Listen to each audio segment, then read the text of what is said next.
SuperTalk Mississippi media production.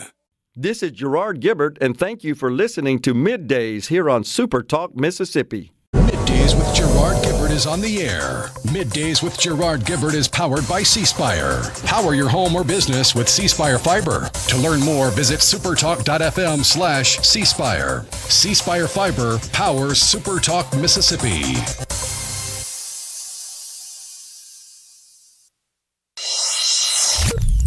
Get ready to go beyond the headlines and join a meaningful conversation with people from around the state. You're listening to MidDays with Gerard Gibert here on SuperTalk Mississippi.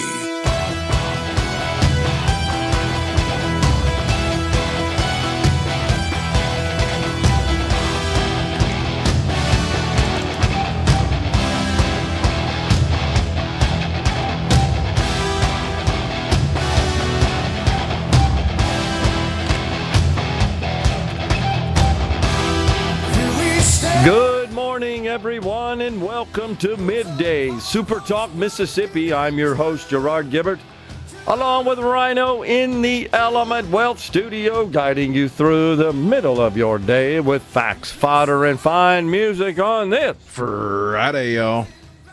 Well, you and I missed each other all week. First day, the old team is back together of the week. It's been a whirlwind. I trust you had a good 3 days off. Oh, yeah. Good. Well, you know, Completely sometimes unplugged. you got to do it sometimes, don't you? I had somebody last night, a good friend, texted me, say, "Are you watching this, that, and the other?" I said, "Normally I would, but I got to just step away for a little while." You know that. I mean, and after a while it gets kind of depressing, does it? Because does it not feel like our news, and I don't care which news it is, they just love bad news. They tend to thrive on stuff like that, clicky stuff, right? And you get to a point where, you know, I just can't deal with any more negativity. Let's move into something that's more positive. I'll start with this from a positive perspective. I was off yesterday because, as I think I've shared, I was asked by the legislative leadership, to serve on the newly created Artificial Intelligence Legislative Task Force. My representative, Jill Ford, out of the House, who chairs the Technology Committee in the Mississippi House, is a co-chair along with Senator Bart Williams, and who is in the Senate side, used to be chair of technology. I think Senator Scott Delano has taken that role. He was there as well. But we had a meeting yesterday at Mississippi State. And great event, great gathering. Learned a lot and received guided tours, Rhino, of the CAVS Center. That is the Center for Advanced Vehicular Studies, doing some unbelievable things there. Also, there's a high-performance computing facility. It's a data center, essentially, but they've got lots of what are called HPCs, high-performance computers, Dell, Cray, etc. Really cool stuff. And then we also got a tour of the Agriculture Autonomy Institute. Now, not exactly probably what you think. It's more about use of autonomous technology in the agricultural process. So just traditional farming, right? Just using as much technology, machines as possible to make that endeavor more efficient. Like the AI sprayer.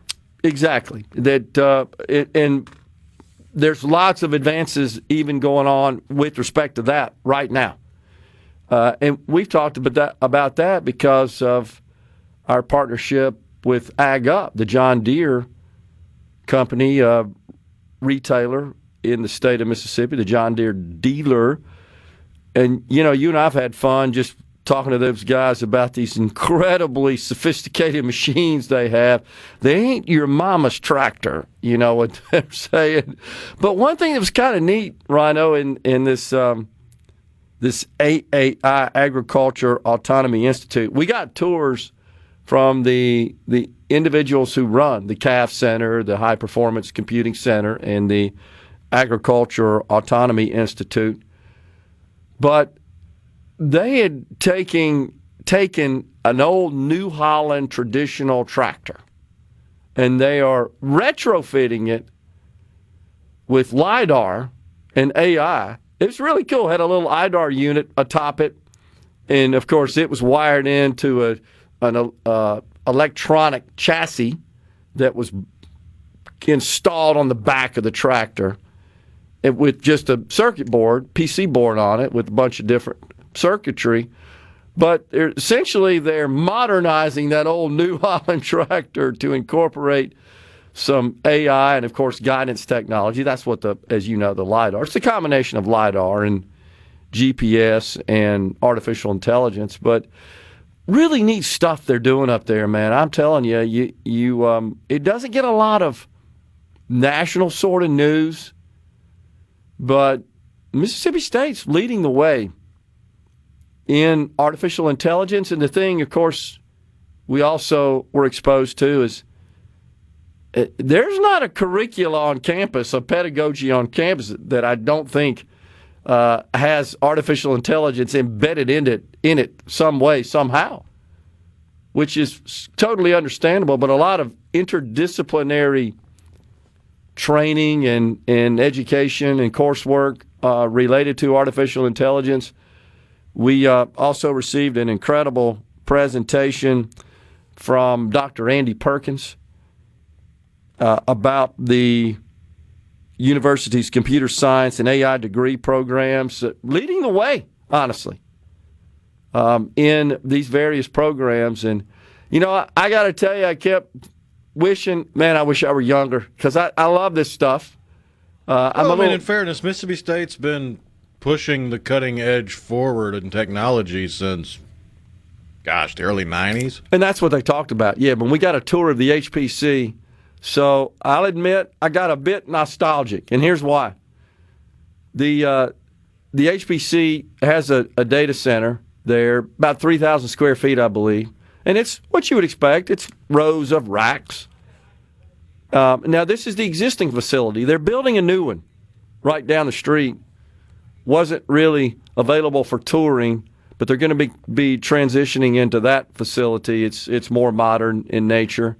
14 feet, by the way, of raised floor in this one, so that you can operate and do things underground without disrupting all the equipment and the infrastructure that's stored in those racks above ground. Really, it's more consistent with modern data center design.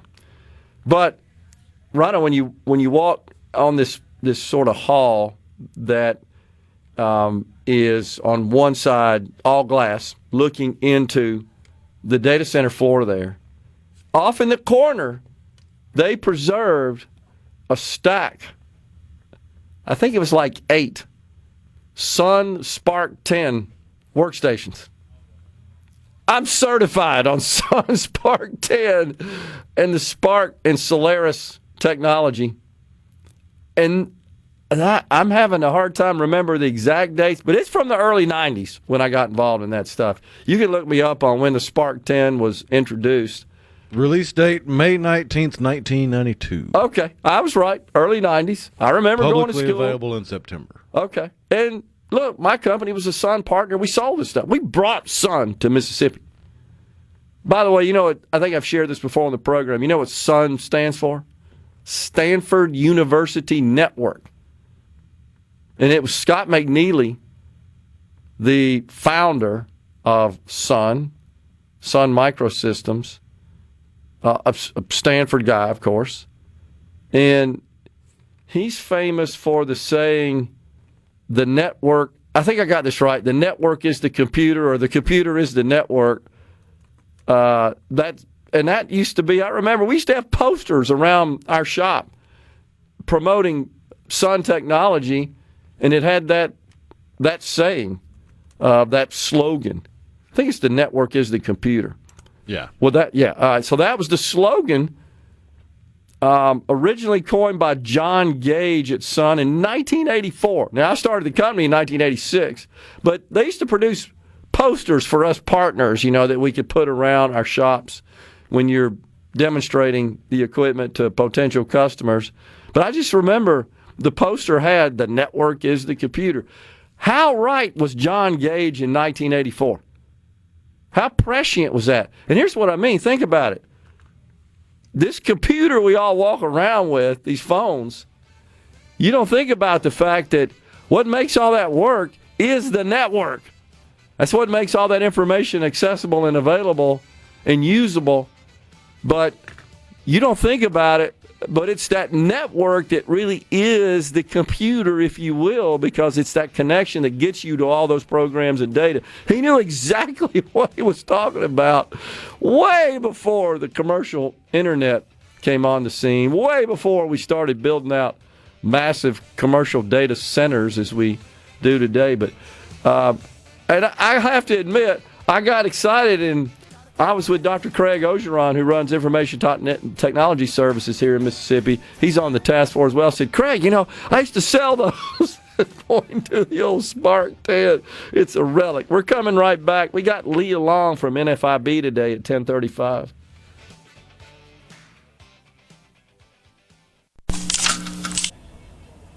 This segment of Middays with Gerard Gibert is brought to you by Covington County Hospital in Collins, where your health matters. Now back to Middays with Gerard here on SuperTalk, Mississippi.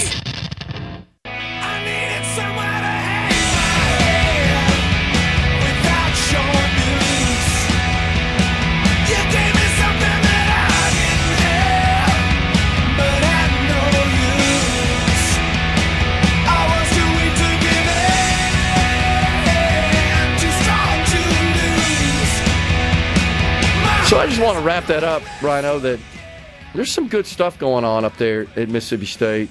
Certainly the CAF Center was incredibly impressive in what they're doing with respect to autonomous vehicles and 3D printing, use of advanced materials, magnesium, in automobile manufacturing, really leading the way.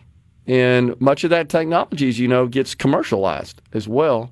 And then over at the High Performance Computing Center with, I don't know exactly how many petaflops of power they have, but it's a bunch.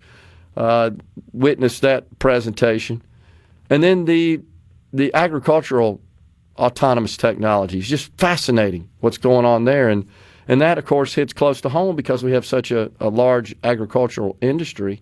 But this is a situation where research and development is occurring in the university environment that is benefiting the private sector and society overall. And something you and I were talking about that I dare say many people aren't aware of is that in the HPC, in the High Performance Computing Collaboratory, I counted 3 rows of racks that appeared to me to be dedicated to these specialty computers built by Dell. They're known as Orion. Orion computers is kind of the code word for it. But they're used in tracking weather. And the Weather Channel, for example, and the National Weather Service and NOAA utilize the technology that's housed in that data center to a great extent in weather forecasting. And what were you telling me about the Weather Channel staff, 1 in 3 graduates? Oh, it's like across all members? News stations across the country. It's some crazy thing like 1 out of every 3 meteorologists on TV graduated from state. That's awesome. So very impressive, and they were extremely hospitable to our team, and the presentations were fantastic from the various professors and department heads there, and then the guided tours was really, really cool. And also, it just neat to me, Rhino, watching the post-grad students. that's mainly, who's involved in R&D there and watching them in their respective spaces doing their work. It's pretty cool. But all this is happening, a couple of hours from here. It's something that Mississippi should certainly be proud of. And, of course, the massive investments being made by the huge technology companies in our country in the state of Mississippi. I truly believe that our state is poised to be an innovation hub. Already is to a great extent, and a technology juggernaut. And so I think the best is yet to come, and the future's certainly bright. Just wanted to share some good and positive news, especially right here in the state of Mississippi. Our next meeting, October 15th, at Mississippi Gulf Coast Community College. Dr. Colin Napier, who of course is on staff there, started the Mississippi Artificial Intelligence Network, MAIN, the acronym. He's done tremendous amount of work in that respect, just educating Mississippians in the private sector, students as well, and just being an artificial intelligence evangelist. He's done a fantastic job. He too on our task force. So, this is to me more about our job, more about developing some reasonable guardrails around the technology to protect against deep fakes and counterfeiting, if you will, and of course invasion of privacy and AI getting a mind of its own and doing something bad against society, and just having some guardrails in place, but none that would impair innovation and the animal spirits of innovators, which we see in this country, more so than in any other country, without a doubt. I looked it up. It's 9 total petaflops. 9 petaflops. Wow. That's a bunch. And in the process of looking it up, I came across a couple, what do they call them, points of pride for Mississippi State. Yep. Since 1996, 10 distinct Mississippi State supercomputers have ranked among the most powerful in the world. Wow. And as late as 2020, I think this is just the most recent one, Mississippi State's Orion supercomputer is the 4th most powerful academic data center in the U.S. Okay, there you go. And again, my understanding is primarily used for weather tracking weather systems, weather forecasting, weather information.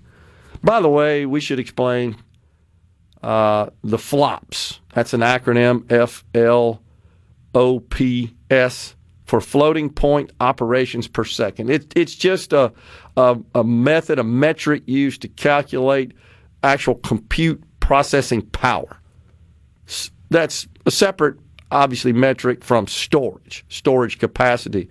But this is just about how much speed, how much processing power, how much data can you feed the processors to compute. So that's the typical way of measuring the number of arithmetic calculations that can be performed per second. That's a bunch. Yeah, your average high-end gaming computer is running at 5 to 10 teraflops. Teraflops, yeah. So add 3 more zeros, exactly. And you've got what they're doing. It's 1,000, at right? The data center. Yeah, that's exactly right. So, very impressive, no doubt about it. And this is just, again, a gauge of just raw compute power. That's what we're talking about. Really cool. Very proud to be part of this task force, a great group, and really proud of Mississippi and Mississippi State. It's not my alma mater, but I love what they're doing. It's exciting. They're fantastic people. And I will also say this. The academic people we met yesterday, they're big time passionate about this. It showed in their presentations, in their guided tours. They're super proud, and they should be, of what they got going on up there. But I don't know that Mississippi gets enters into the conversation a lot as being such a leader in this area, but we are. I'm telling you, and Mississippi State's leading the way, no doubt about it. Let's see here. We got a lot of news to get to as well. Let's see what we got here. Mike in Sampson County.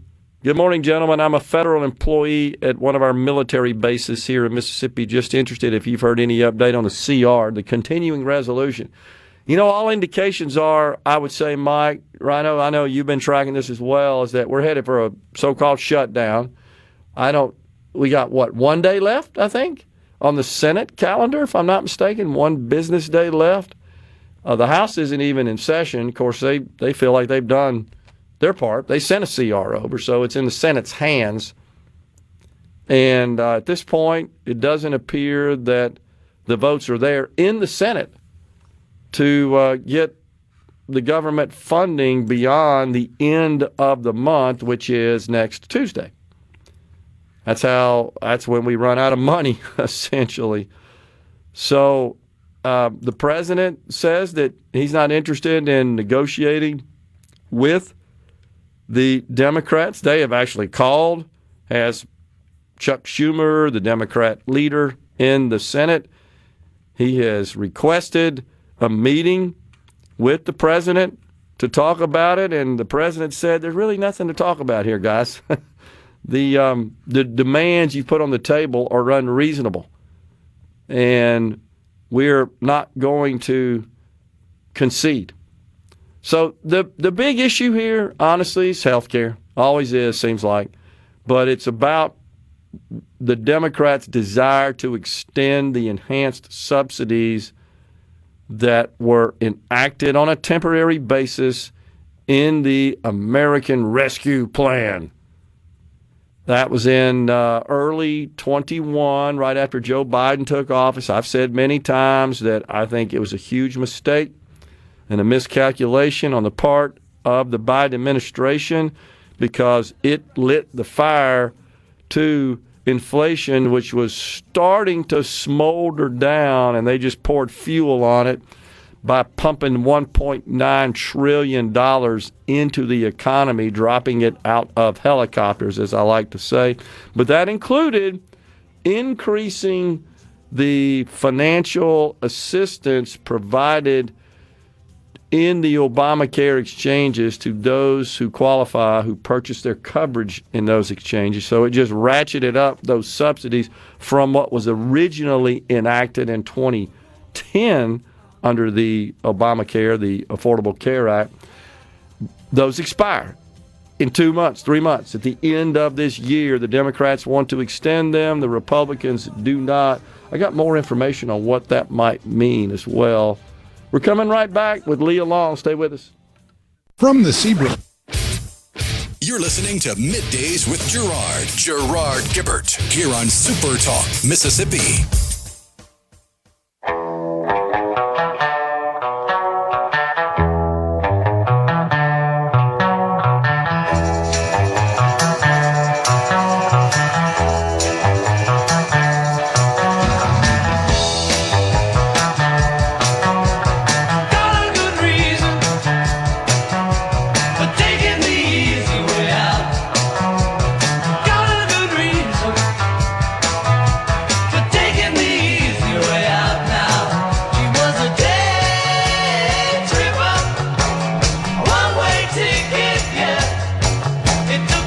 Welcome back, everyone. It's Middays from the Element Wealth Studio. We are pleased to welcome now Leah Long with the National Federation of Independent Small Business. Leah is the Mississippi and Louisiana Director. Hey, Leah, how's it going?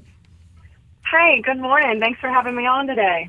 You bet. So we wanted to get your take on what you're hearing from your members with respect to the current state of the economy. Are small businesses, are they optimistic, pessimistic, kind of somewhere in the middle? What's going on?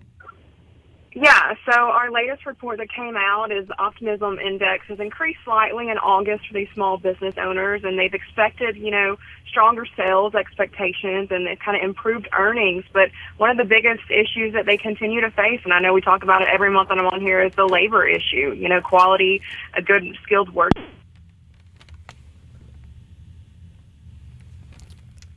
All right. Okay. See if we can get her back on.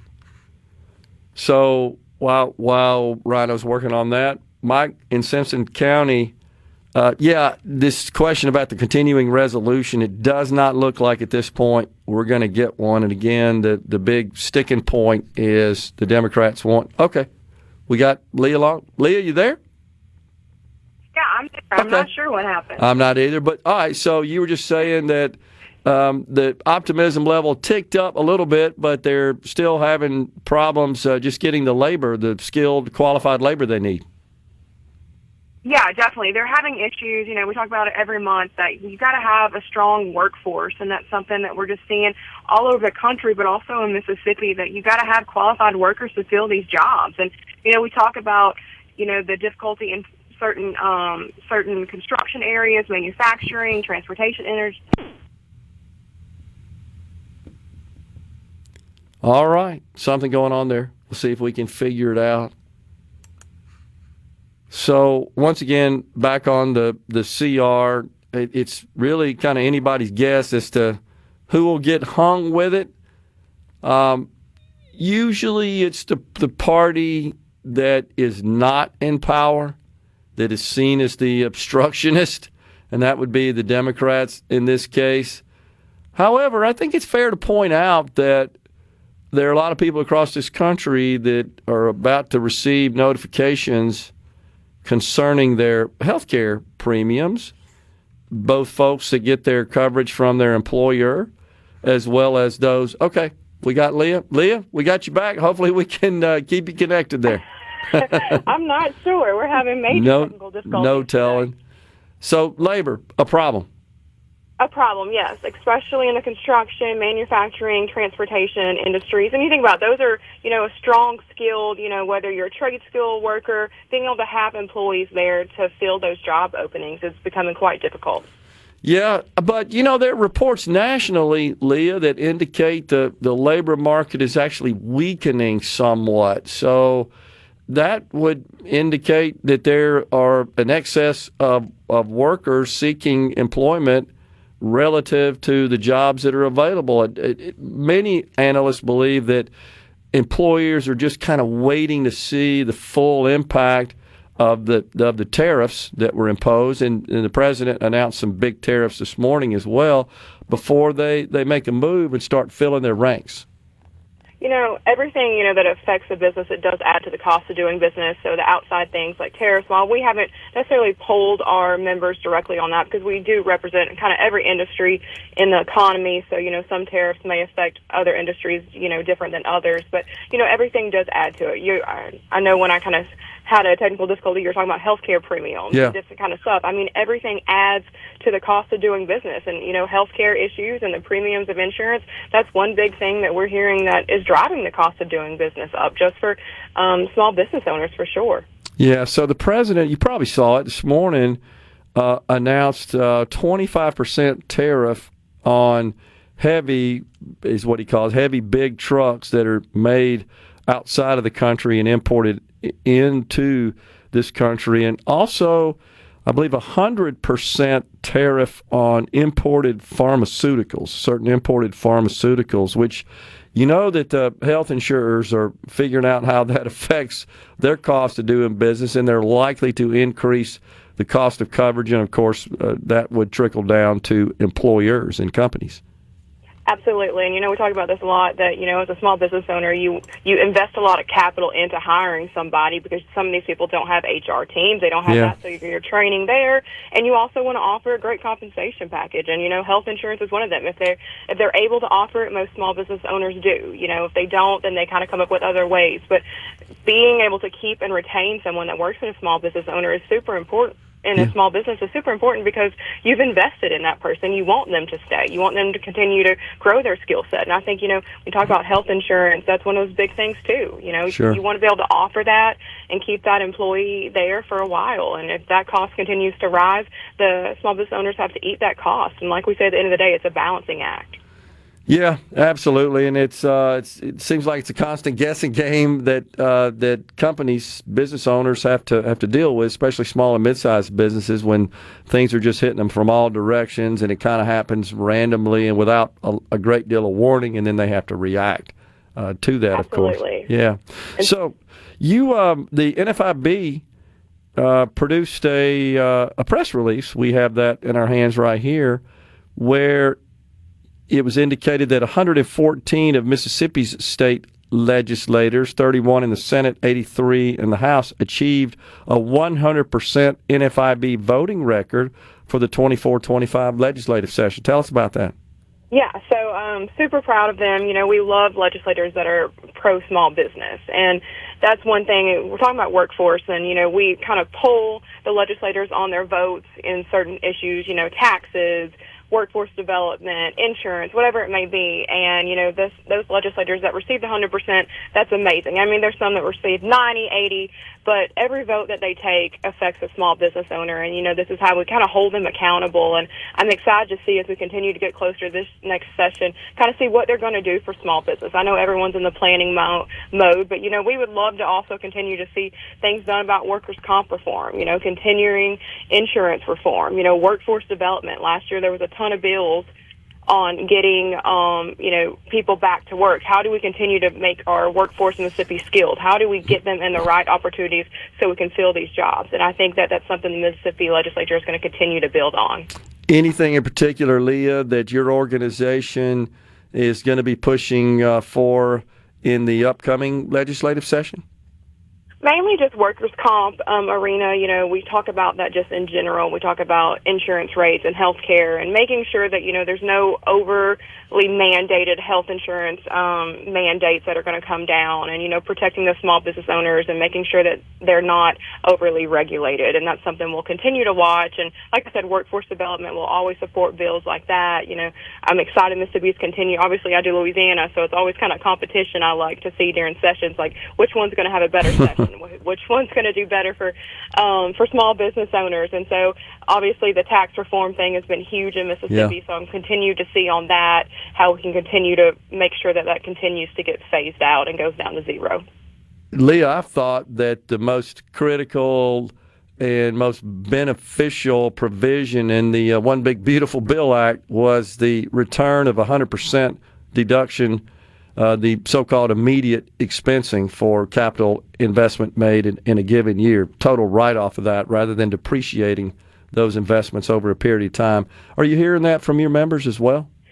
Yeah, some of them definitely, they voice their opinion on that. And obviously from NFIB standpoint, our biggest part of the Big Beautiful Bill was the 20% small business deduction that made permanent. That was a huge thing. Sure. We're still kind of coming off that win. And, we were very thankful for Congress and President Trump to make that, sign that, because that is a huge thing for small business owners. And it's continued to help their optimism because they can plan for their future. And, of course, the money that they save there, they're going to reinvest back in their company and reinvest back in Mississippi. Yeah, that makes sense. I believe that probably was the most critical element to the small and mid-sized business, most of whom, of course, are organized as sub-S corporations. And so that 20% deduction is big time. Probably the larger companies are seeing more benefits since it doesn't affect them from the immediate expensing provision. Mm-hmm. Yeah. Absolutely. It kind of just depends on the size of your business and where you fall in that. Yeah, but certainly having clarity about individual rates and that 20% pass-through deduction, I mean, that's huge for your members. I'm not sure what would have happened to our whole dang economy had that not been extended. Absolutely. I mean, basically every small business owner was going to be hit with a huge hike, a tax hike, and that could put a smaller business out. I mean, you think about that, and so that's one thing we tried to reiterate to Congress, that this is going to drastically affect the economy and the businesses in every state. Yeah, and we got about 30 seconds, but also increasing and extending the exemption for estate taxes is pretty important to small and mid-sized business as well. Yeah, absolutely. Anything you continue to do on that for tax front of it is very important. No doubt. Small business owners. Leah Long, National Federation of Independent Small Business, the director for Mississippi and Louisiana. Appreciate it, Leah. Thanks for coming on. Thank you. We're coming right back, folks. Hi, this is... You're listening to Middays with Gerard here on SuperTalk, Mississippi.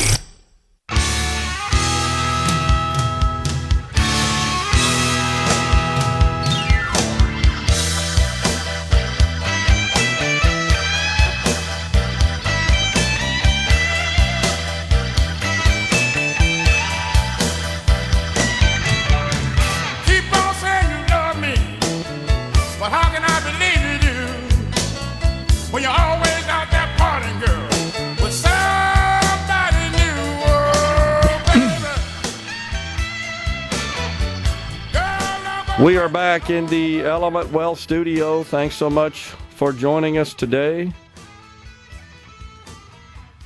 So, yeah, just looking at this possible government shutdown, it does look like that's where we're headed. And I personally think that Chuck Schumer is miscalculating on that situation. They're going to hold out, are the Democrats. At this point, they're saying, until the Republicans concede on the enhanced subsidies for coverage purchased in the ACA exchanges, marketplaces, also known as Obamacare. Meanwhile, Trump's getting ready to trim some fat.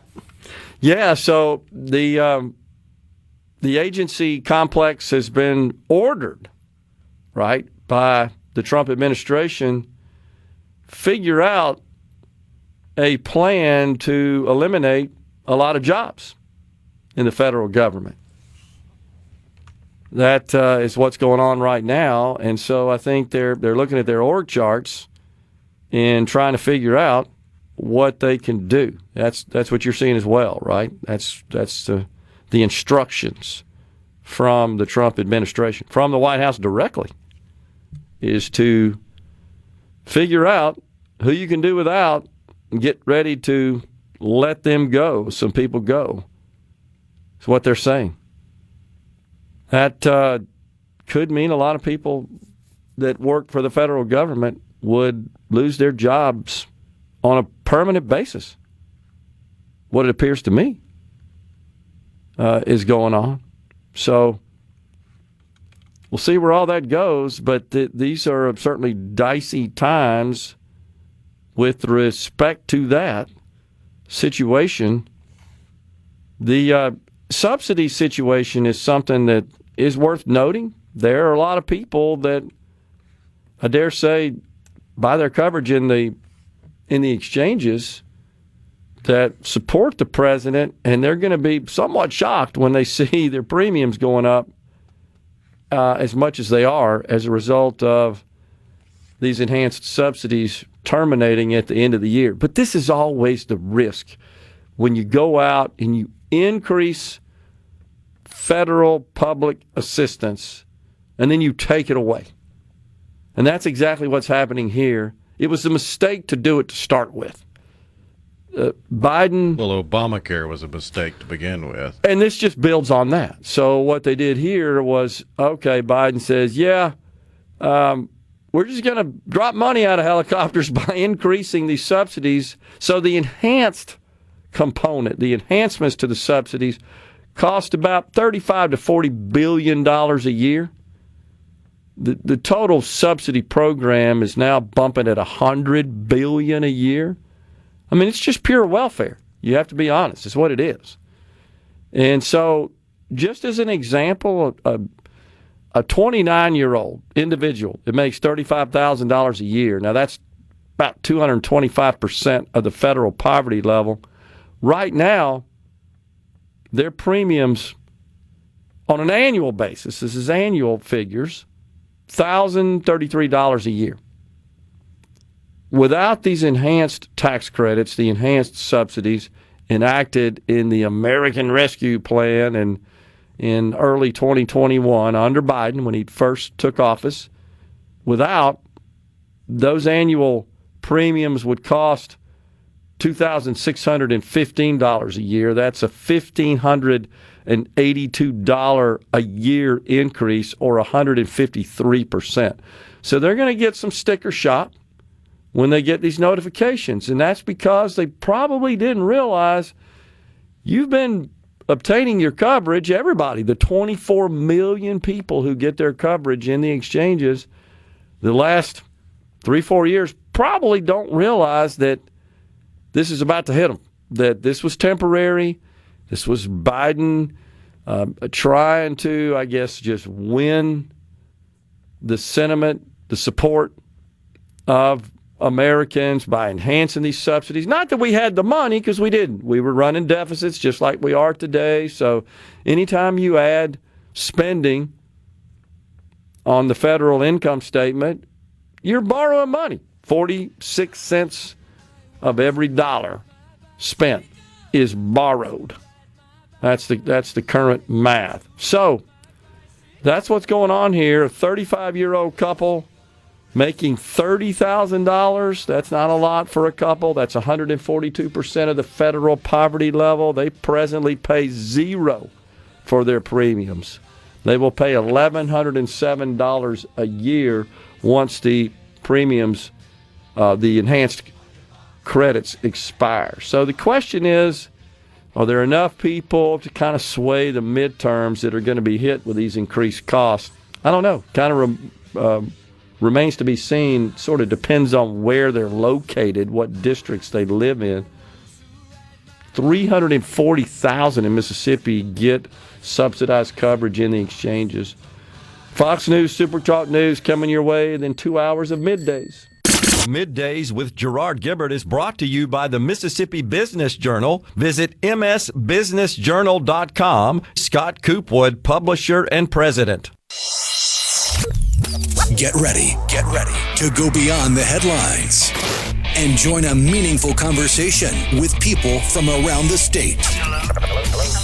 You're listening to Middays with Gerard Gibert here on SuperTalk, Mississippi.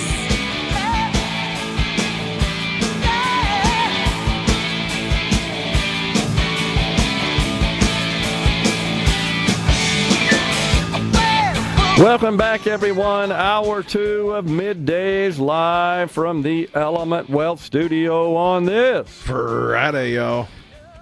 So there was a lot of talk about returning to the pre-COVID spending levels. And again, we're talking about the discretionary spending aspect of government, which comes in at 24% of total spending. That's all that the Congress actually appropriates. The rest of it's on autopilot, embedded in statute. So they got a ways to go to get to that, because the last year prior to COVID, the 2019 fiscal year, actually you could even look at the 2020 fiscal year. COVID started in the midst of 2020. And the spending level at that point was about $1.3 trillion on the discretionary side. The CR, which passed in March, was 1.6. I think what's being talked about is even higher than that. So we got $400 billion of cuts to make to get back to the pre-COVID levels on the discretionary side of the ledger. And that would, of course, require lots of negotiating and arm twisting to make that happen. Doesn't look likely at this point, but right now it's in the hands of the Senate. What are they going to do? And it doesn't appear that there's any interest. In fact, they've already rejected continuing resolution that came from the House and one that was drafted in the Senate by Senate Republicans. It didn't get through as well. Got to have 60 votes to break through the filibuster. So you get all 53 Republicans. You got to peel off 7 Democrats to get it through. Doesn't look like that's going to happen. This morning, we got the Fed's favorite inflation gauge, that the PCE, and that came in line. The Fed's favorite inflation gauge rose a little bit in August, but for the most part in line with expectations, held at 2.9%. Core inflation did on an annualized basis. I think we had, we're still short of the 2% target the Fed wants to see. So there's a lot of questions as to what the Federal Reserve is going to do with respect to interest rates. Consumer prices rose by 0.3% in August, that over July. So inflation over the past year at 2.7%, up from 2.6 a month earlier. So it ticked up a little bit. And then the core, and the core inflation just takes out food and energy, those are considered very volatile. And so they try to just look at, okay, what about everything but that which is super volatile, just moves up and down, up and down, up and down. That came in at 2.9. That's a bit worrisome for markets. And it also has pushed, believe it or not, interest rates. Despite the fact the Fed cut the benchmark rate recently, the 10-year yield is up today to 4.197. That means mortgage rates aren't really poised to come down, and other consumer borrowing rates either. So that's because investors are just saying, you know what, we don't think we've licked this inflation monster just yet, and they're not feeling good about thus the Fed seeing fit to cut rates. However, a weak job market may give the Fed cover to do so. And also oil today eclipsed the $65 a barrel mark. It's now at $66 a barrel. So that, of course, affects the price of gas at the pump. That's a little bit from the economy. The Dow up 172. The NASDAQ, last I checked, was down. Yep, it's down 42 points. I think there's some profit taking going on. There's been some big run-ups in the big technology issues, and I think you got investors just taking some chips off the table. So nothing too shocking there. I mean, overall, the economy is in pretty decent shape. I'm not sure people are seeing the sort of curtailing of just the price of everyday living as they wanted to. And I never really thought we'd see a pullback significantly on prices, except for some of those goods and services that do move a lot. They're commodities and they're traded as such. Of course, energy, a big one there. Food, another one. But overall, still have a tick up in inflation. And when you see it start ticking down to a point where we experience deflation, that's a bad thing. That means the economy is really struggling and folks are starting to lose their jobs in that particular case. I do think employers are kind of sitting tight, and to a great extent that's being driven by the uncertainty around tariffs, and the president announcing today significant tariffs, pharmaceuticals, 100% duty on patented drugs, unless the producer of those drugs is building a manufacturing facility in this country. I mean, they got to have plans for such that meet the criteria, or they got construction underway. If not, 100% duty. So that means the cost of pharmaceuticals likely to go up. And then the president is pushing chip makers hard to build plants in this country. We import a lot of chips, and we do rely, I think, too heavily on the foreign supply of these chips. So the Trump administration says it's going to levy tariffs on firms that do not maintain a 1-to-1 ratio over time. In other words, the same amount that is produced abroad is produced here as well. And then there's also, I believe, tariffs on some furniture goods, right, Rhino? Some kitchen cabinets, I think. Something to that effect that I saw. Kitchen cabinets. Yeah, I didn't see that coming, so I'm not sure. And then big trucks, as the president refers to them. Heavy, big trucks. 50% on kitchen cabinets and bathroom vanities, 30% on upholstered furniture. That was the one I forgot, upholstered furniture. So that will likely affect the price of furniture that we buy retail in the stores. We'll see how all that shakes out. And again, if that stimulates a return of those products being made in this country, I think that would be a good thing. It just remains to be seen. Labor is just so dang expensive in this country relative to the cost of labor abroad. So that's what's going on there. The other big news, of course, overnight is old James Comey. Oh, man. What about that guy? Former FBI director, indicted on federal charges. Federal grand jury issued this indictment yesterday. Accused him of making a false statement and obstruction in a criminal case. Is there any doubt this guy just has deep dislike, contempt, disdain for Donald Trump? I mean, it's personal with him. And, you know, I believe in free speech, and if you want to criticize the president, knock yourself out. We do that here on a regular basis, especially during the Biden years. But when you start lying to Congress, you've crossed the line. And that's what it looks like this guy's done. So each charge returned by grand jurors could see a maximum of 5 years in federal prison if he's convicted. Now, let's be honest, the standards here are difficult legal standards to prove, to prosecute. And I think AG Pam Bondi has even indicated as much. And you want it to be a high standard. But if there's sufficient evidence that shows that this guy did obstruct and did lie to Congress, well, then he's got to pay the price. He did post, you saw this, a video on Instagram. Was that just creepy or what? They always seem to be. Well, it reinforced my opinion of the man that he cannot get away from attention. That's exactly what I thought. Attention. And as soon as I saw it, I thought about you and how you always make that point, and I think you're spot on.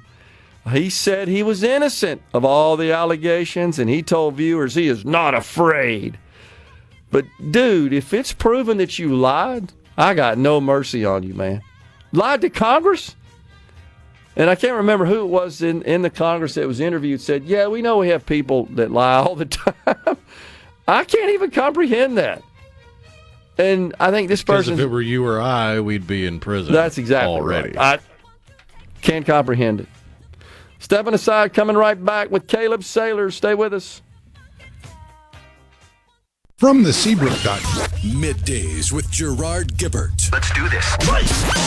on SuperTalk, Mississippi. Let's go.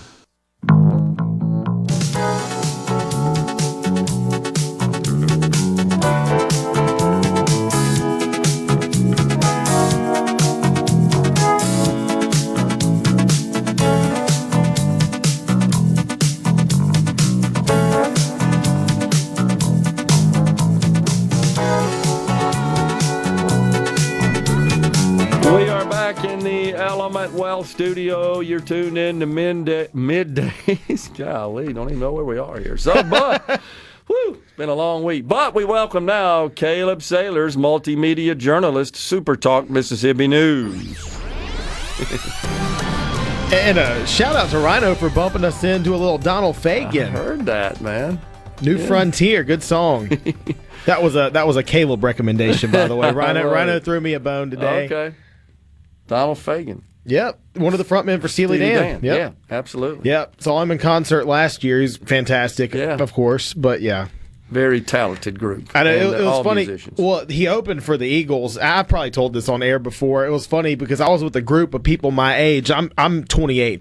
And most people at the concert were not my age. I mean, it was funny because you go to concerts and you're worried that people might be standing in front of you the whole time or up and down. There was not a lot of standing at this concert. Most people were sitting down. They were like, "Yeah, too old, can't stand. You young bucks can stand up." Oh yeah, people were, "Where are your parents? Where are your grandparents?" I'm like, no, we're here on our own volition. We just like the Eagles. We like Steely Dan. Well, that's good to hear. All right, man, what's going on? Military flyovers for tomorrow's games. So I'm gonna start us off with some cool news. Some good news before we get into the meat and potatoes of everything else happening in Mississippi. We got 2 flyovers happening at 2 of our college football games in the state. In Starkville at Davis Wade Stadium, the Apache helicopters will be flying over ahead of the Bulldogs' inaugural SEC matchup of the year against Tennessee.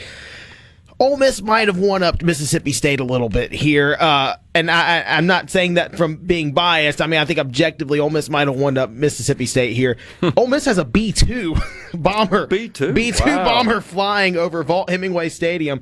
And check this out, Gerard. What makes it even cooler, it's from the 509th Air Wing out of Missouri. That's the same wing that bombed Iran in June. Or Iran, rather, in June. Yeah. Wow, that's impressive. And so just heads up about the games tomorrow. State will kick off against Tennessee at 3:15 tomorrow. The game's on the SEC network. Ole Miss against LSU. Obviously, that's LSU's number 4 in the country. Ole Miss is number 13. That game will be at 2:30 on ABC. And, of course, our participating SuperTalk Mississippi stations will air both of those matchups, too, so you can listen to them on the radio like you're listening to us right now. In fact, here in Jackson, 97.3 is where the Ole Miss game will be available. But Mississippi State fans, too, have been warned about their cowbell ringing. There's been, like, Really? Five or six social media posts from official Mississippi State accounts this week saying, hey, guys, ring responsibly, protect our bell, protect our tradition. I've been told by a source that the SEC has reached out to the Mississippi State Athletics Department saying, guys, you're not following the rule for the cowbells. When another team's center is touching the ball over the ball, you can't ring the bell. You can ring it in between plays. You can ring it at halftime. Ring them at halftime. You can ring them during commercial breaks. You can't ring them when the game is going on. And so there's this big campaign this week by the Mississippi State Athletics Department. Hey, no bell, just yell in those periods where you're not supposed to ring the bell. And you could go find clips. I know that Arizona State's head coach has complained about it, and other schools have complained about it in the past. But you can find clips of an opposing quarterback on third down, calling a play, getting ready to get the snap, and all you hear in the background is ding, ding, ding, ding, ding, ding, ding, ding, ding. And that is, objectively, that's against the rules. So Mississippi State fans are warning, hey, guys, stop doing this. We don't want to lose these cowbells. This is our biggest tradition. And it's the only school in the SEC, only school in the country that has a tradition like that. And it is cool. I mean, I've been to Starkville a million times for football games. And are the cowbells loud? Yes. Is it an acquired taste? Absolutely. But it's a very big acquired taste there. And it's a cool tradition. It's nationally renowned. And so, yeah, if you guys want to keep that tradition, ring responsibly. That's what the athletics department is saying. Interesting. Okay. And now on a more serious topic, the funeral announcements and the funeral arrangements and the visitation arrangements have been announced for Trey Reed, the Delta State student who was found hanging on campus last Monday.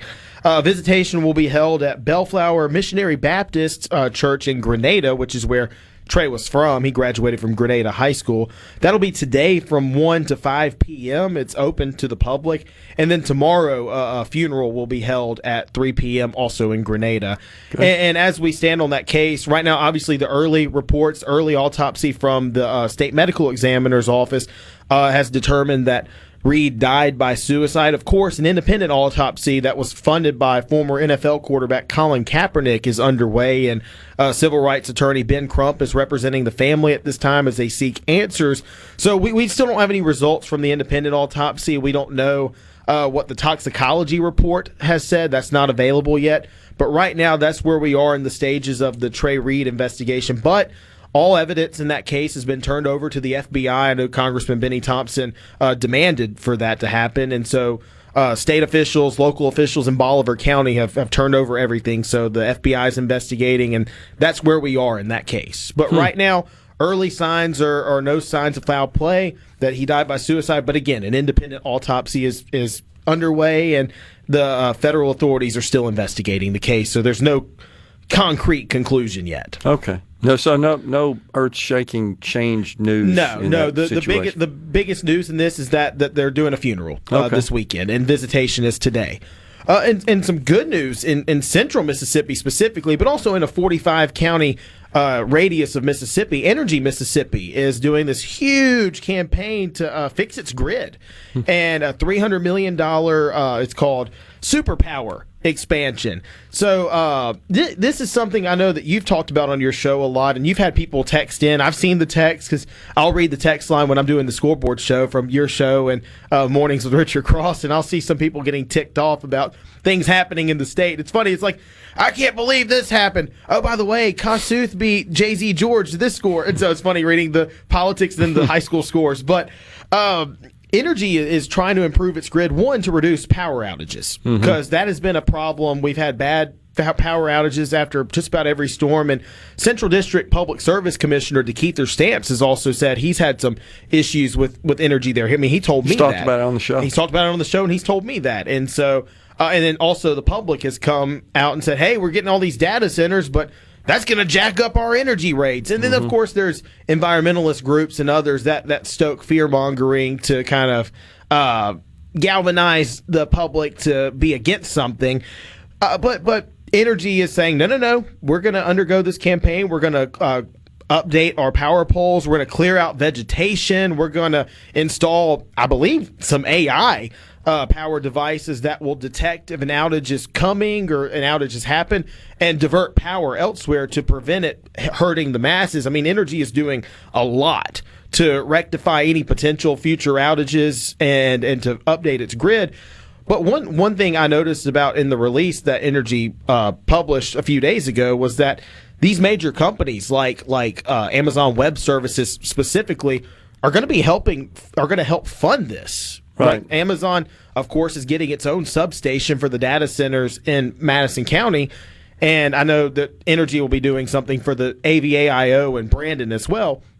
But these companies aren't just coming to Mississippi and siphoning all of our power and siphoning all of our water and then leaving everybody else having to pay these extraordinary bills. At least that's what Energy's saying. Energy's saying, no, quite contrary. These companies are going to be contributing so much that you might actually see a reduction in your bill or no marginal change. I mean, Haley Fasackerly, of course, the CEO of Energy, he's made this point numerous times. I've seen him deliver remarks concerning these concerns and they're legitimate by residents. He's done that in the chair that you're sitting in. I've seen him do it in various gatherings of groups where he's been asked to speak.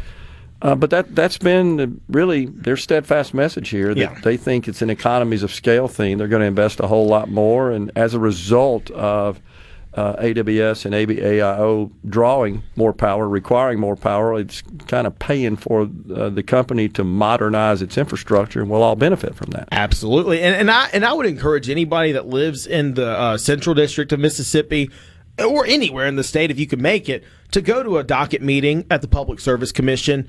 Because I will give our public service commissioners a lot of credit. They've been steadfast in their initiative to make sure that the average, everyday, ordinary Mississippians don't get, excuse my language, screwed over by big corporations. You know, that's been a concern. People are like, well, what about the little man? What about the little man? I commend Commissioner Brown, who's the chairman of the commission right now, and then obviously Commissioner Stamps and Commissioner Carr for their efforts in making sure that, hey, these companies are not going to come in and just, again, like siphon all of our resources and leave us hung out to dry. That's not what's happening at all. In fact, their contributions will go toward modernizing our grid. Yeah, I think people are pointing to situations where that's been a problem in other parts of the country, but I think better planning. Real quick, National Guard in D.C. from Mississippi. What's happening? Yeah, the Mississippi National Guard troops in D.C. will have their deployment in Washington, D.C. has been extended to November 30th as President Trump continues to try to clean up the streets of D.C. Of course, that's his campaign.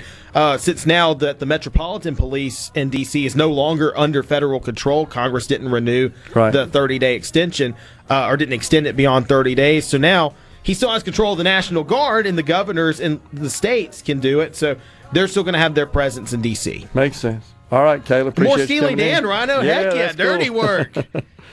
We're coming right back, folks. Stay with us. Get on.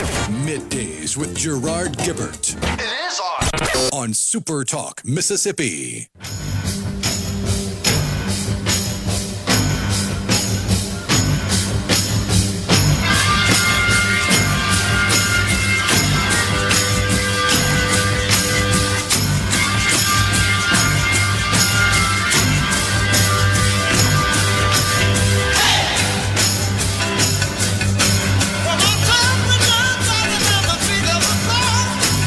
We are back in the Element Well studio. It's Representative Hank Zuber. He's coming on the program at 12:05. He, of course, serves as the chair of the House State Affairs Committee. He's been in Israel with some other members of the legislature and we're going to find out what they've been doing over there and what was accomplished. That should be interesting for sure. On the C Spire text line, talking about, I guess, the reduction in force that has been ordered by the White House to the agencies, telling them they should prepare for mass layoffs if the shutdown occurs. The Office of Management and Budget is requesting updated reduction in force plans, even if a shutdown is averted. So the White House is looking to trim the ranks of federal employees. That's what this says to me. OMB directed agencies to drop their plans should a shutdown be avoided. The House has, in a largely party line vote, of course, in the House now, passed this continuing resolution, also known as a stopgap funding bill, because it's not permanent, just for a short period of time, until such time that the House and Senate can agree on bills that actually fund the government, as opposed to just a continuing resolution that just says, hey, just keep everything as it is and move on for a period of time. And that was a very close vote. So in the memo that was reported by Politico, this is the memo from Office of Management and Budget, telling agencies not to repurpose or transfer funds to minimize the shutdown impact. It's a little bit of a different posture than we saw from the Trump administration in 2018. Now, agencies typically post details of who will get furloughed and who will work without immediate pay during a shutdown. But in this case, the Office of Management and Budget hadn't done that. Now, that's from their website earlier this year. So this new memo, the Budget Office is telling agencies they were supposed to provide their plans by August 1st, but many had not done so. So now it's saying send those documents as soon as possible. Interesting to see where all this goes. And this is going to, I think, dominate the news probably starting tomorrow. You know how that is when it always happens on a weekend, it seems like, right? When they fail to extend the funding to keep the government so-called open. Now, a lot of people they're applauding a shutdown, feel like that would be a positive. And I think that would be the case if it truly did result in a decrease in spending, but it doesn't seem like that ever happens. We have a shutdown, it's temporary, and then they work things out. Boom, we're back in business, and it's just status quo and nothing changes. We reported to you a couple of weeks ago after we got the Treasury's report for the federal government's finances for the month of August that the deficit was $345 billion, putting the year-to-date deficit with 1 month remaining in the fiscal year, that would be this month of September, which ends in 2 more business days, not counting today, at $1.9 trillion through August. I think we can expect another $250 billion this month.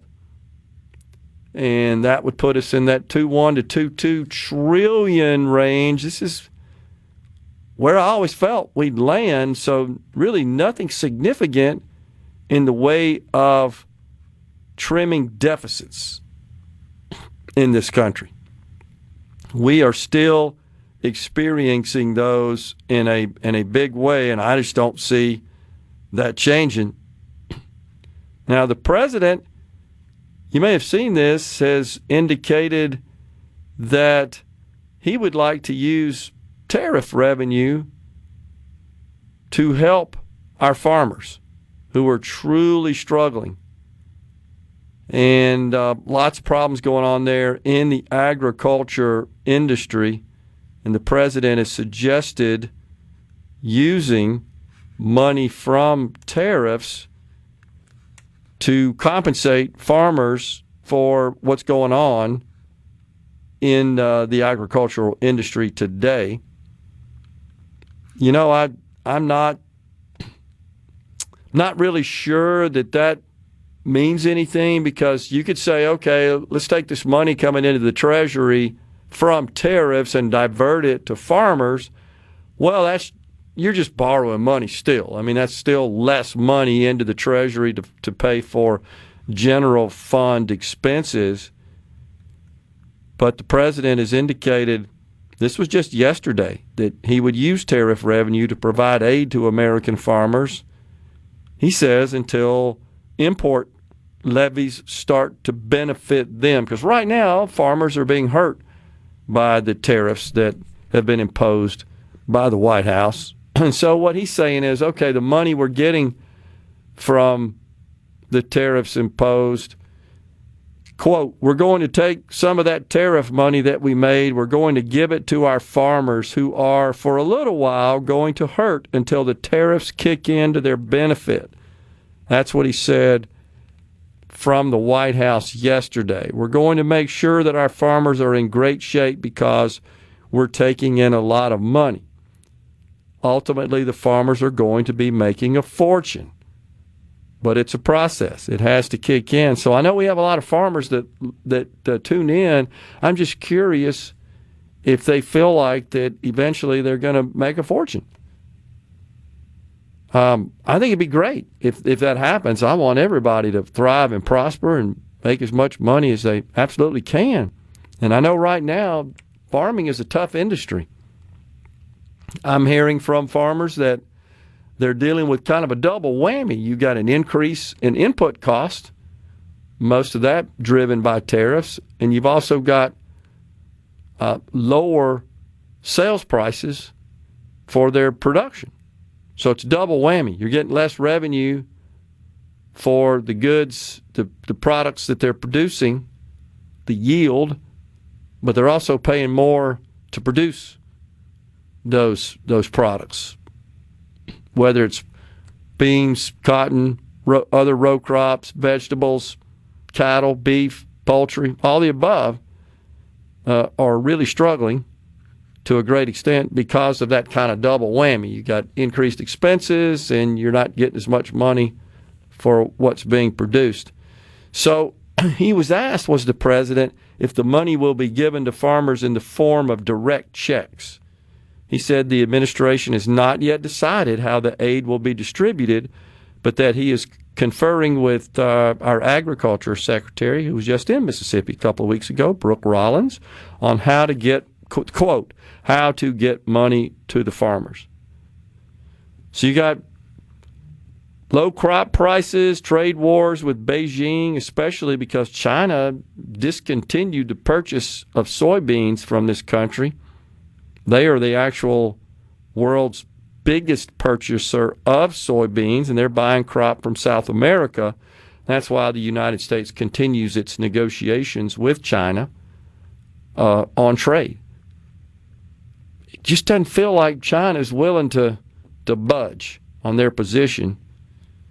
Republicans in the Congress warned that American farmers are in dire straits this year and urged the Trump administration to take a similar approach to what it did during the president's first term, and that's when the federal government issued about $23 billion in bailout funds to counter the impact of the trade policies imposed with China during the first Trump administration. So that's an interesting dynamic. We'll certainly be paying attention to. I know that hits hard here in Mississippi because we have such a large farming industry, and I know many of those farmers are struggling for sure because of the factors we were just talking about, which is you got increased input costs, you got China not buying our beans, and you're just getting lower revenue from the yields being produced. Our farmers are so dang efficient. That's one of the issues, is it not, Rhino? We're too efficient in many cases because we produce more than the world can consume. We need more applications and uses, especially for beans. That would help a lot, would it not? That's an issue, especially since China, in its retaliation over the Trump-imposed trade policy, says we're not buying your beans anymore. I know that's hurting our guys out there. So we need to do something for sure. We're coming right back in the Element Well studio. Representative Hank Zuber after the top of the hour.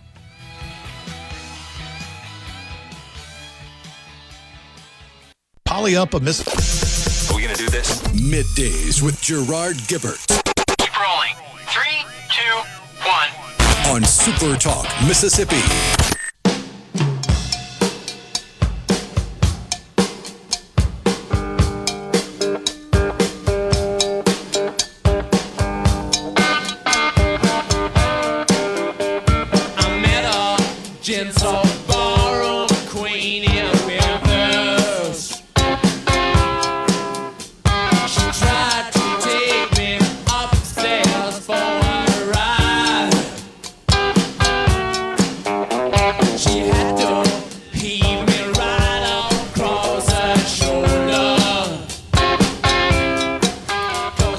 Welcome back, everyone. Mick Jagger and the Rolling Stones there. A little honky-tonk woman bumping us into this segment. Appreciate that, Rhino. So we're just talking about this possible big reduction in force RIF, the acronym for that. Get a decent job. There are thousands of employers paying low-skilled people in manufacturing and construction minimum $20 per hour plus overtime with insurance. People don't want to work or do what they have to live free of government assistance. That's on the C Spire text line. And I think what that is in relation to is the ACA subsidies. So I hear you. So here's something to keep in mind. And again, I'm not a fan of these subsidies. Honestly, I don't think the government should be involved in that. I think the private sector and private individuals ought to help those who truly do need help. But you can work for an employer that doesn't offer health insurance. And in fact, you can't buy coverage in the exchanges that is subsidized if you work for an employer that offers what's defined as affordable coverage. And now that's been adjusted a little bit, but it's around 9% of your household income. If you're the employee's portion of the coverage expense, the health care premiums, and by the way, it only applies to the employee, not the full family coverage. And it's that issue right there, Rhino, is how I got involved in politics, because when I read the original plans from Obama in 2008, I couldn't figure that out. And guess what? The IRS still hadn't figured it out. They still have a safe harbor. You know about this provision. Because when I called my lawyer, I said, wait, household, that means if I got an employee and they're married and their spouse works, I got to know how much they make to determine if the coverage I'm offering my employee is affordable. What about the other employer? How are we going to do that? So that was a huge flaw in the law. Almost like it was dumb from the get-go. It was. They still have not figured that out. So the IRS years ago issued what they call a safe harbor rule that basically says, hey, look, employers, as long as the employee-only coverage portion of the employee's expense, the coverage for an employee only, their amount the employee has to pay towards that is less than 9% of their income from you, Mr. Employer, you're covered. You're offering affordable coverage because under the law, if they don't, you got to pay a penalty to Uncle Sam for not providing so-called affordable coverage. Only applies to employers with more than 50 employees. Which all of that should color any reaction anyone has to any of these crying Democrats complaining about, oh, the health insurance is becoming unaffordable because of Trump. Yeah. No, you idiots. You made it unaffordable. You called it the Affordable Care Act, but just because you called it that didn't make it true. All those rules and regulations and nuances we're talking about, you're absolutely right, just way complicated the heck out of it. So the reality is this is just absolute truth. Then we can argue till the cows come home about what caused that, and I agree with you to a great extent. It was the Affordable Care Act that drove the cost of health care and health care premiums up. But you can make, as per our text here on the text line, you make $20 an hour, okay, that's $40,000 a year. Well, heck, the cost of health care coverage for a single person averages at about $900 a month or so. And that's in Mississippi where it's cheap. So, and that's what the subsidies are designed to. So you can do the math there. That's more like 25% rather than 9%. It's deemed unaffordable, and that's why you're entitled to, under present law, subsidies in the exchanges. And Biden just ratcheted up those subsidies when he took office. And, of course, that's just money we don't have. Supposedly to cover the increased cost of COVID care. That was the pretense. I'm going to call it pretense for it. Not the justification, factual justification, but the pretense, right. So, but now those are expiring, and the Democrats want to continue them. That's where we are, but they're expensive. They cost a bunch of money, but it doesn't matter. People are going to get notified that their premiums are going to go up, and I don't know how they'll react politically. When do we ever say we can't afford it? The answer to that, unfortunately, is never. Doesn't really matter. I saw where the mayor of Jackson's asking for a bunch of money to fix the water system. You've seen that as well. And I get it. You know, we need to fix the water system, but it's another situation where everybody's got a sacred cow and we can't afford it. We don't have the money. We have to go borrow it to pay for that. Hank Zuber is on the other side of Fox News and SuperTalk News, the representative from Jackson County. He joins us next. And now, another hour of the talk that keeps Mississippi talking. Middays with Gerard Gibert. Begin your transition now. Now on SuperTalk Mississippi.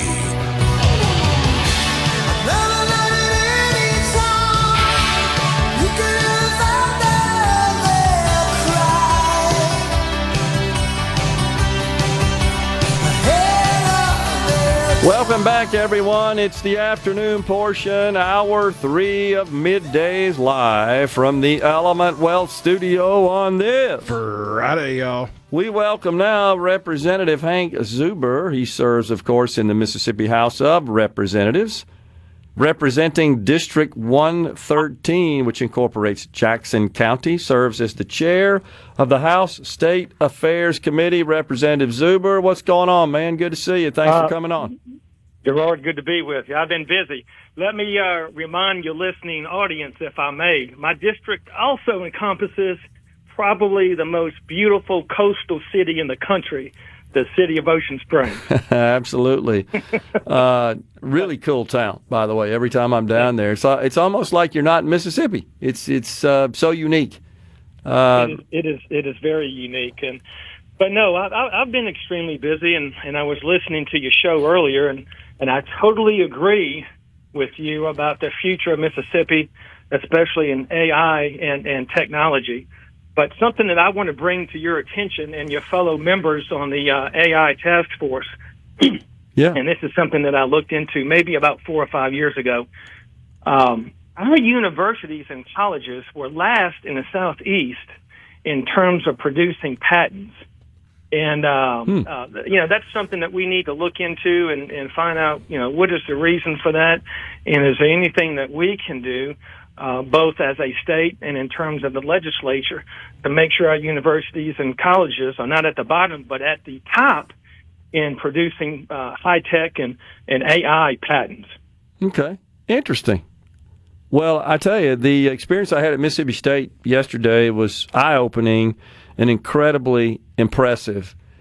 great things they're doing, as we are across all of our universities. We just happened to have our meeting there yesterday, but it almost feels like it's a well-kept secret what we have going on here in Mississippi. And I think you and I would agree that we got to start doing a better job of just promoting all the great stuff happening inside our borders. Absolutely, and go out. I mean, let's just not sit back. And I think me and you have had this discussion before. Yep. But be aggressive and go out and approach these businesses. And let me, if I may, let me tell your audience about an example of that. You know, we recently got back from Israel, and you hear about the political side of it.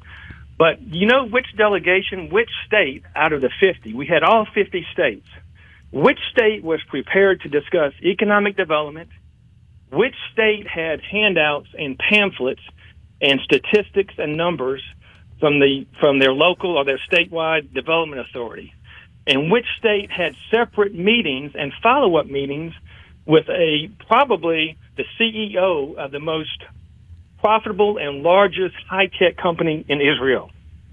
That state was Mississippi. That's awesome. And that was part of the reason why we went over there, besides, the educational and the cultural part of it. But we had the materials. Our delegation had the statistics. We met with a company, by the way, by the name of IAI, which you may be familiar with. Gerard, that is the largest aerospace company in Israel. They have a business located in Columbus, Mississippi. And let me tell you what we found out whenever we visited and talked to the president and the vice president. They are looking to expand right now. And Mississippi is one of the states that they're looking at. And we were able to tell them about the Mississippi story. We were able to tell them about what's happening in Mississippi. We were able to tell them that Mississippi is the place for high-tech and AI companies to locate because we have the land, we have the water, and we have the gold standard today, which is basically low energy. Mm-hmm. Totally agree. We're just all dressed up and ready to go, man. There's no doubt about it. Well, good. So, what else did you accomplish on your trip over there, Representative Zuber? I know you met with lots of companies. Did you feel like that there is some interest in perhaps making some investment here in the state of Mississippi from these great Israeli companies? Yeah, there is, and like I said, I mentioned the name specifically, IAI, and quite frankly, I haven't had a chance to follow up with MDA since I returned home. I've been so busy, but I've got the contact information. I've got the what they're looking for, which I need to provide to MDA and to the governor's staff. So, and they may already know about it, but it was great to be able to talk to the president, the vice president in person, give them the pamphlets and the information and the documents supporting what's going on in Mississippi. And quite frankly, the vice president knew what was going on. He was very familiar. He travels back and forth between D.C. and Tel Aviv and does spend some time in Mississippi. So hopefully we can make it happen and we can get some more high-paying jobs located in Mississippi. But it's just, Gerard, it's just not Israel. I mean, why can't we go out to Google, to Apple, and say, hey, we've helped these companies. We've helped you with your data centers. Yeah. Now it's time to have those high-paying jobs, those software and engineering jobs, and maybe, to a lesser degree, maybe some corporate headquarters located here. We're the place to be. Yeah, totally agree. And I think that the world is taking note, as you know, after Amazon made their big announcement of locating in Madison County. That got the attention of others. We got Compass in Lauderdale County, ABAIO in Rankin County. There are others in discussion. So I think that we're turning some heads and opening some eyes, and we should certainly capitalize and leverage the attention being paid to us right now. I agree. Yeah, and obviously, it's how do we support establishing some of these spin-off companies from these data centers? To me, that's going to be the key in the near future for the state. Yeah, as you and I talked about before, my experience working in the industry is the those in it like to kind of be around others who are in it. They tend to like to live and work and socialize around like-minded people that are in the same industry, and you create these innovation hubs as a result. And I think we're poised to do that here in Mississippi. And certainly with what I saw yesterday at Mississippi State, I know things are happening across the university landscape in Mississippi. That's also a draw. And we're producing these fantastic graduates, and they're leaving our state in many cases, but we need to make opportunities for them here so they'll stay. Yeah, absolutely. And like I said, it's just a matter of being aggressive and go to them. Don't wait. I'm repeating myself, but don't wait until they come here, because Gerard, if we bring them here and they spend some time in Mississippi, it's going to open their eyes and they're not going to want to leave.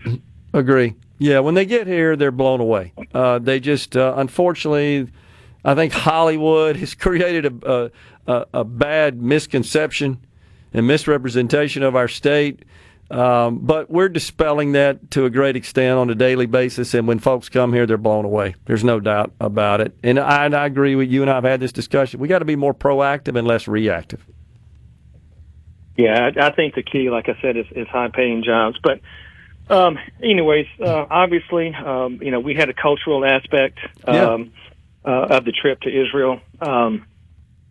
There's a lot of people. Look, just in my humble opinion, and I'm not a diplomat, and I don't have any foreign policy expertise, but there is a big difference that I think a lot of people are missing. There is a big difference, Gerard, in terms of being a Muslim Palestinian and being a member of Hamas. Yeah. A lot of people don't know this. A lot of Mississippians don't know this.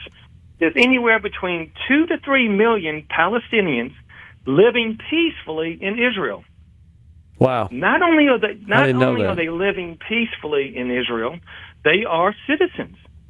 Not only are they citizens of the state of Israel, but they hold seats in their Congress.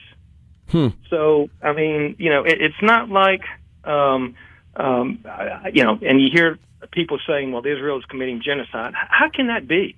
I mean, they've got Muslims and Palestinians living peacefully, hand in hand, coexisting with Christians and Jews. Right. Interesting. But it's I tell you what's, here we are, the Christians call it the Holy Land. Muslims and Jews call it the land of God.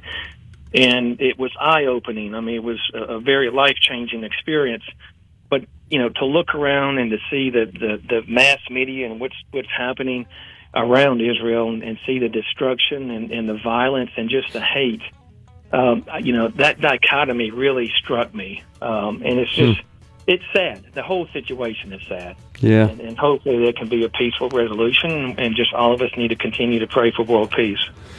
Yeah, well said. Totally agree. And I think there's a lot of business certainly that could be done with that part of the world and in Mississippi. They have a lot to offer, and we have a lot to offer them. And we'd like to see them make investments here and keep on rolling. Representative Absolutely. Zuber? I mean, you probably know this. On a per capita basis, now listen to this, on a per capita basis, Israel produces more high-tech and AI jobs than any other country in the world. They've always been very progressive. I'm not talking about in terms of total numbers, but on a per capita basis based on their population. It's not even close.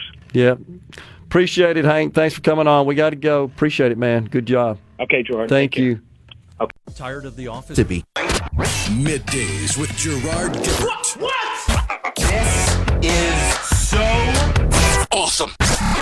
On SuperTalk, Mississippi.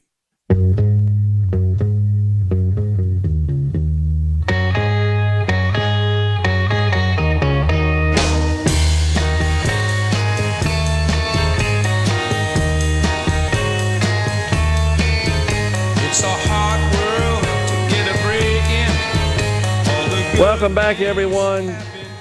It's Middays. We appreciate you joining us. Appreciate Representative Hank Zuber for giving us a call, giving us a summary of their trip to Israel. A number of legislators made that trip. So on the C Spire text line, let's see here. Somebody sent us a report of Christians being locked up on Easter and being spit on in Israel. I I haven't heard that. I'm not saying it didn't happen. I just hadn't heard it. Sent an AI overview of a search here. Israeli restrictions during Easter. On Holy Saturday, Israeli forces locked down Jerusalem's old city, setting up checkpoints and denying entry to many Christians, including Palestinian worshipers and senior clergy. That's what the AI prompted report says there. I don't know. You know anything about that? I hadn't heard anything. I have little to no interest in Israeli politics, so I don't usually keep up with it. I don't know. I do know that they are in a very advanced society with respect to technology. That's documented. That's understood. That's the truth. We're really first in the world to develop cybersecurity protection technology, and it's evolved from there. I think it was out of necessity. If they hadn't done that, nefarious actors that penetrate their information technology systems would wreak havoc on the country. It's a threat we have here in this country as well. Continuous threat, never ends.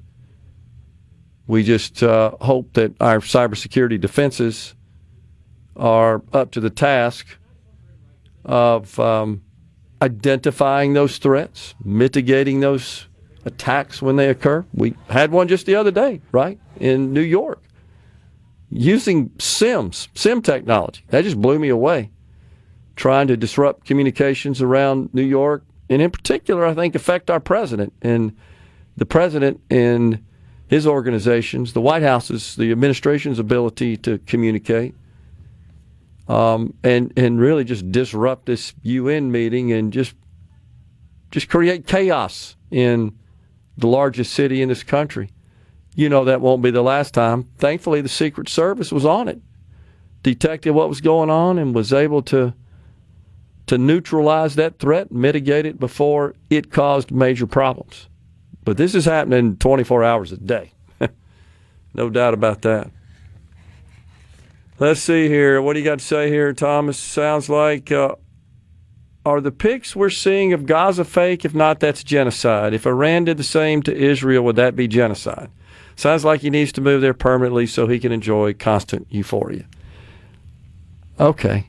I don't really know what that means exactly, but... Sounds like Thomas and Greta Thunberg are on the same page, which is not a page anybody with a mind wants to be on.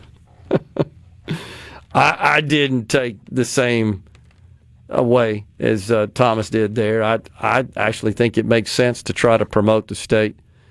The president certainly did. When he went to the Middle East, he was promoting America as a prospect for massive investments being made by Saudi Arabia and Qatar and UAE as well in the region, and was praising their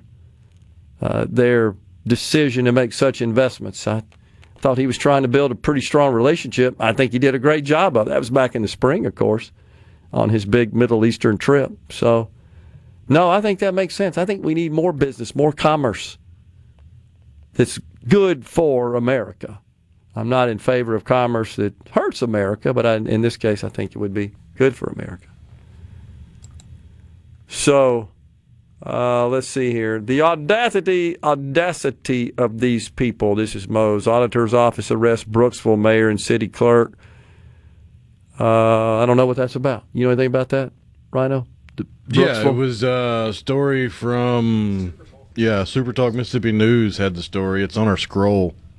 Okay. I haven't seen it. Been out of pocket with that a little bit. Yeah, it was a city clerk. I believe the named city clerk was Shakita Malone, and the mayor, Early Henley, were arrested for allegedly embezzling funds from the city of Brooksville. Okay.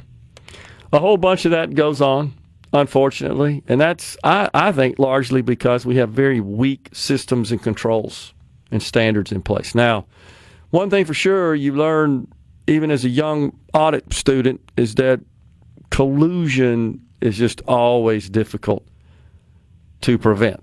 If you got multiple people that are willing to work together to engage in this kind of wrongful activity, that's really hard to protect against. But I think there's a lot that we could do that would prevent this sort of stuff rather than just finding it after the fact and then spending a bunch of money to do so and recover it. I think we should really take a hard look at systems and controls and policies and procedures we could implement to prevent this kind of not just misspending here. This is actually illegal embezzlement. It's a little different than just dumb spending. But it's certainly a problem. I'm sorry I didn't get this till now. Ricky from Ocean Springs. I'll send Representative Zuber a text. Says, tell Hank I said hello. Maybe I'll see him this weekend. No doubt. Ocean Springs, you've been down there lately, Rhino. It's a thriving community in our state and one that has much to offer, as does the Gulf Coast overall. Certainly one of the many bright spots in our state. We're seeing growth and improvement throughout. Of course, we'll be down there in a couple of weeks for Cruising the Coast. Be down there 3 days broadcasting. Let's see here. We haven't recovered the market share lost during Trump's first term. I believe this is probably from a farmer here in the state of Mississippi. The South never recovered from the market share lost during the Civil War when we thought the world couldn't function without our cotton. In 2 years for Great Britain to find... It took 2 years for Great Britain to find other suppliers. China's goal is to wean themselves from U.S. suppliers. I definitely agree with that. Thus, the Belt and Road Initiative to establish consistent supply from the interiors of South America and Africa. We will gain some back, but it will take a disaster on South America to get back where we started. Appreciate that update. Let's see here. What else we got on the C Spire text line? The spiritual foundation and inspiration of Hamas with his best buddy Adolf. The only good Hamas supporters are dead ones. I mean, they're nasty people, it sure seems. The president, I just saw this crossing the line, has announced maybe a settlement in Gaza. Have you seen that? That he thinks he's got a deal potentially brokered in that respect? See what you find out about that. Yeah, he said that during his little press gaggle on the White House lawn a few hours ago. Okay. Quote, it's looking like we have a deal on Gaza, end quote. Okay. Supposedly it would secure the release of the hostages and end the war. Interesting. Something that could have been done on October the 8th, the day after the attack. They could have released the hostages, but no. Yep. Really despicable behavior. Also, on the C Spire text line, this person says weak sentencing for embezzlement is one of the problems. That maybe it's not as significant a deterrent to such nefarious illegal activity as it should be. I mean, I think that's always the case. We need to examine our laws and see that 20 years in prison is a pretty stiff penalty. I would say so as well. So I just don't think they believe they're ever going to get caught. I really do. I think they believe they can do it, cover it up. But often what we find, even from the audit reports, is that these aren't sophisticated schemes. They're not. According to the reporting on SuperTalk Mississippi News, I believe it was the city clerk that put themselves into the payroll system as hourly instead of salaried and then increased their hourly rate. Oh, my gosh. So, again, unless you've got systems and controls in place to manage that sort of activity. And honestly, it's pretty standard in payroll processing that you never allow just one single person to make any changes in pay and wages, anything related to that, the hourly rate or salary. And then when you produce payroll registers that show what the payroll is going to look like, that's got to go through a couple other people to sign off on it. And you need to do it before and after the payroll, not just before, because there's situations, see, okay, this looks good. And then right before they generate the payroll, they go make some last-minute changes. Nobody knows about it, then they change it back. Yeah. Well, we're taking a break. Rick Springfield bumping us out of this segment here on Middays. The person said no prison time, though. Usually no prison time. I just don't think that's would serve as a deterrent, honestly. I think they can get away with it. Just cover it all up. We're coming right back with half an hour of middays. Stay with us.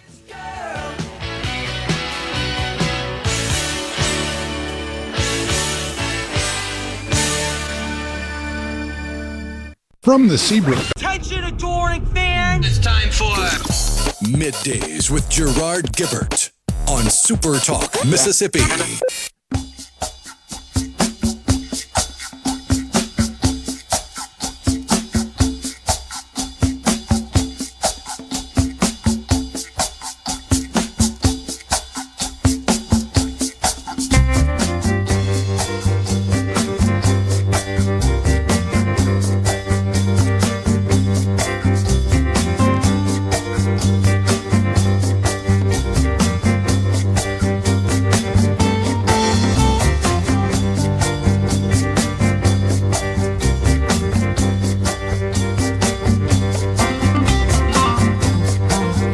Steely Dan Day here on Middays. I love it.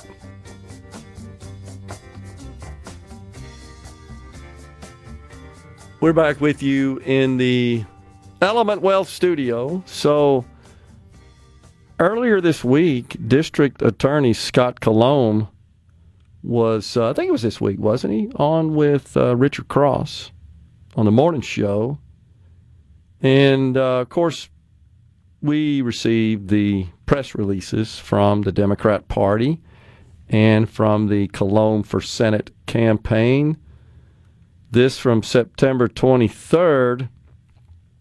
He talked about the Senate race where he is taking on Senator Cindy Hyde-Smith. And he, by the way, wants to, his policy priorities are to increase the minimum wage, eliminate the federal income tax on cops and teachers, and save the 8 hospitals that are on the cusp of shutting down here in Mississippi due to, according to Scott Colomb, the candidate, Senator Cindy Hyde-Smith's recent vote. Of course, he's referring to the fear-mongering by the Democrats over the One Big Beautiful Bill Act that it's going to cause hospitals to shutter as a result of some of the changes in healthcare policy regarding Medicare, Medicaid, and what we were talking about earlier, these enhanced subsidies in the Affordable Care Act exchanges. So the exemption of income earned by cops and teachers from federal income tax is an interesting policy proposal. I don't know that I've seen anybody else ever propose that.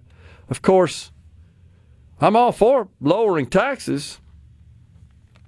And in this particular case, I would only support that if there's some equivalent offsetting cuts in spending. I think we'll wait till the proverbial hell freezes over before we see any suggestions for spending cuts from a Democratic candidate. Never met a dime they couldn't spend, basically. So, Blake in the Delta says, use tariff revenue to bail out farmers, but the tariffs are the reason they have no one to sell to. And we are thinking about sending bailout money to Argentina, who suspended their soybean export tax and gobbled up all the China business. Am I missing something, or are we just running in a circle? No, I don't think you're necessarily missing anything, Blake. I would just add to it that it's a shell game. I mean, you can say, hey, we're going to take this money from tariffs and we're going to send it out to the farmers, but that just lowers the amount of money that goes to the Treasury to pay for other spending, which means we have to go borrow it. So either way, we're borrowing money. I think that we just have to accept that we are going to be borrowing money at the federal level in a big way and on a daily basis. I just don't see that coming to an end anytime soon. I would like to think that we would experience sufficient economic growth as a result of lower taxes and less regulations to increase revenues to the Treasury, mostly from, of course, individual income tax and corporate income tax, because people would be making more money and corporations would be producing more profit as well. But the big one is the individual income tax. Corporate income taxes really never have amounted to a great deal of revenue as a percentage of the overall income and revenue. Something else we got to get to, Rhino, here. You and I have been talking about it offline, and that is the state of Mississippi's accountability scores for education, just released by the Department of Education. And I'm sorry to report that we have experienced a decrease in the grades overall for the school year.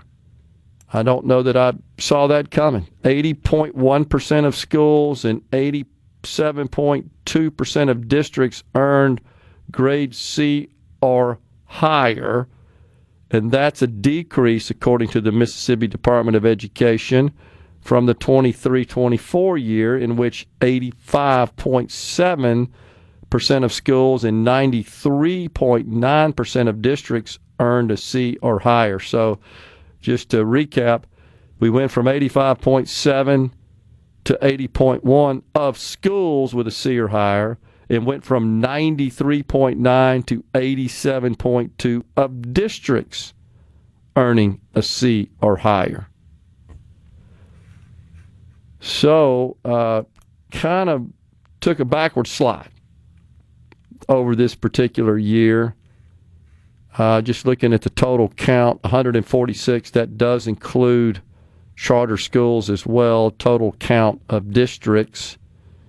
And in 2025, 35.1% of those received an A grade, 27.7 B, 24.3 C, 7.4 D, 2.7 F. So that's it's actually down. We ticked downward somewhat in this current school year versus the prior school year. And we also have now more districts that score D or F. You've seen that as well. And so it's kind of going to be interesting to see how that will play out. I would say, Rhino, with respect to the school choice debate going on down there at the Capitol this coming year, whether or not this will be a factor in it whatsoever. Just looking at the list, 4 districts are now F. I think it was 2, as I recall, last year. That's Clarksdale Municipal, Wilkinson County, Yazoo City Municipal, and actually Reimagine Prep Charter School. So a charter school is considered a district in this context. And then you got on the D side, there's several there: Greenville, North Panola, Humphreys, Noxubee, West Bolivar, Greenwood, LaFleur, Consolidated. Clarksdale's an F. So still those: Clarksdale, Wilkinson. I think last year West Bolivar was among the Fs, and it's now a D, as I recall. But overall, though, we ticked downward. We slid back a little bit, and that should be something that I'm sure our legislature will consider when it starts debating the school choice subject. And, of course, they've been met earlier this week, did the House Select Committee, discussing a plan to implement school choice here in the state of Mississippi. That's something that's been on the table numerous times and has really never gotten over the finish line. But I think that seems to be some momentum behind that, and we will certainly see where all that goes in the coming session. Be a big thing there.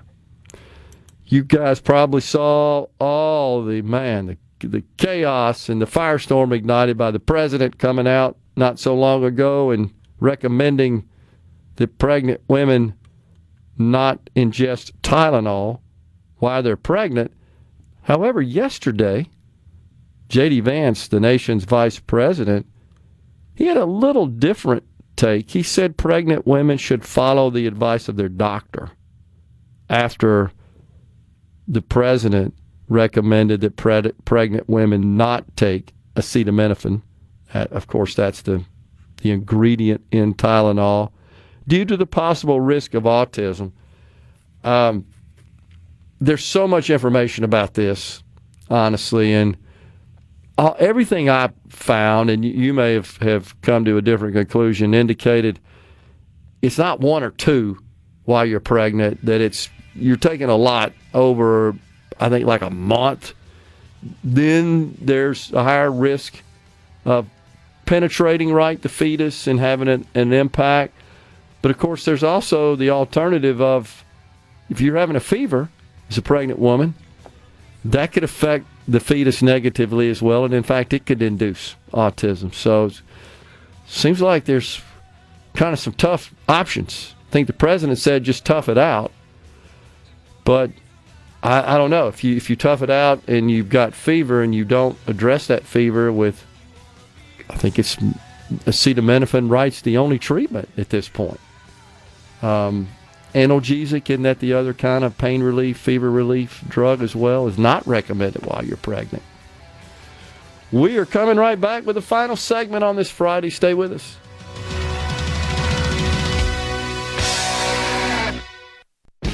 Hey, come on. Middays with Gerard Gibert. All right, we are back on SuperTalk, Mississippi.